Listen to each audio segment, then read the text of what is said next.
The Kitten Who Thought He Was a Mouse. There were 5 Miggses, Mother and Father Miggs, and Lester and 2 sisters.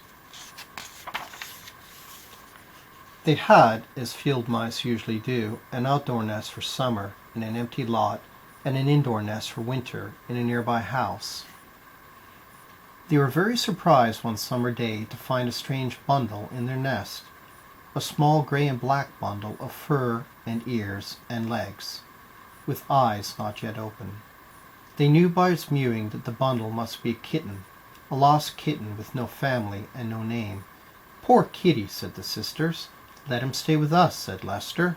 "But a cat," said Mother Miggs. "Why not?" said Father Miggs.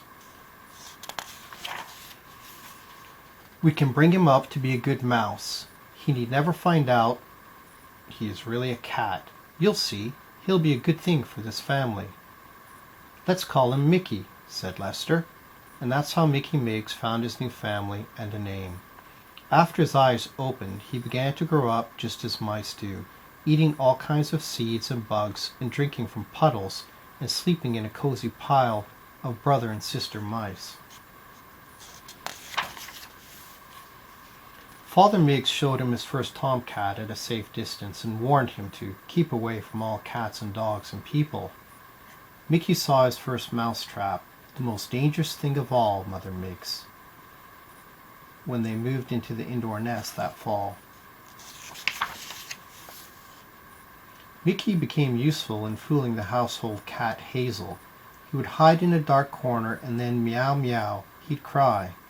Hazel would poke around, leaving the pantry shelves unguarded while she looked for the other cat. That gave Lester and his sisters a chance to make a raid on the leftovers. Poor Hazel. She knew she heard, even smelled another cat, and sometimes saw a cat's shining eyes in a corner, but no cat ever came out to meet her.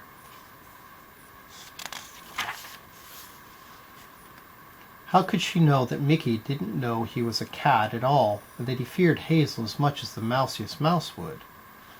And so Mickey Miggs grew, becoming a better mouse all the time and enjoying his life. He loved cheese, bacon, and cake crumbs. He got especially good at smelling out potato skins and led the sisters and Lester straight to them every time. "A wholesome and uncat-like food," said Mother Miggs to Father Miggs approvingly. "Mickey is doing well," said Father Miggs to Mother Miggs. "I told you so." Then one day, coming from a nap in the wastepaper basket, Mickey met the children of the house, Peggy and Paul. "Eek!" Mickey squeaked in terror. He dashed along the walls of the room looking for his mouse hole. "It's a kitten," cried Peggy as Mickey squeezed through the hole. "But it acts like a mouse," said Paul.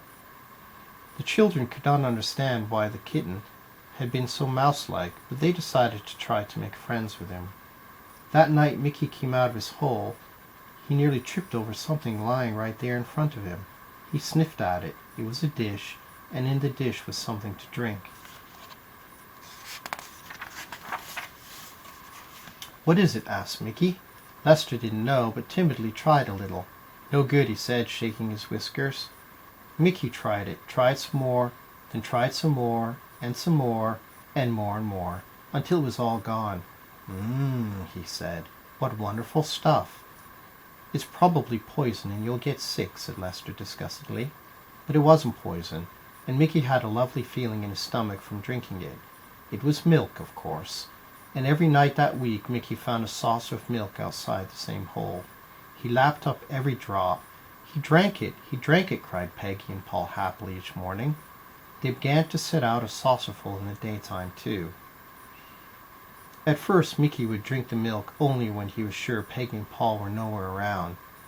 Soon he grew bolder and began to trust them in the room with him.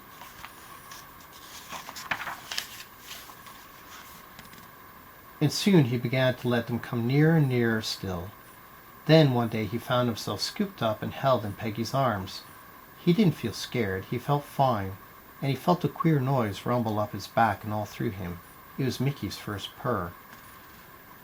Peggy and Paul took Mickey to a shiny glass on the wall and held him close in front of it.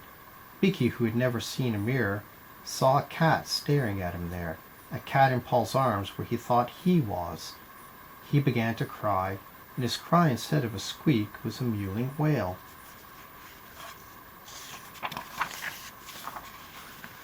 Finally, Mickey began to understand that he was not a mouse like Lester and his sisters, but a cat like Hazel.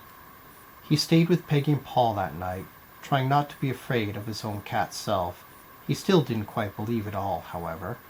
The next morning he crept back through his old hole, straight to Mother Miggs. "Am I really a cat?" he cried. "Yes," said Mother Miggs sadly, and she told him the whole story of how he was adopted and brought up as a mouse. "We loved you and wanted you to love us," she explained. "It's the only safe and fair way to bring you up." After talking with Mother Miggs, Mickey decided to be a cat in all ways.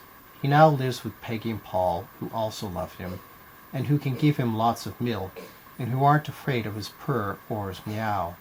Mickey can't really forget his upbringing, however. He takes an old rubber mouse of Peggy's to bed with him. He often visits the Miggses in the indoor nest, where he nibbles cheese tidbits and squeaks about old times. And of course he sees to it that Hazel no longer prowls the pantry at night. "Oh, I'm so fat and stuffed from eating so much in Hazel's pantry," Father Miggs often says happily to Mother Miggs. "I always said our Mickey would be a good thing for the family, and he is."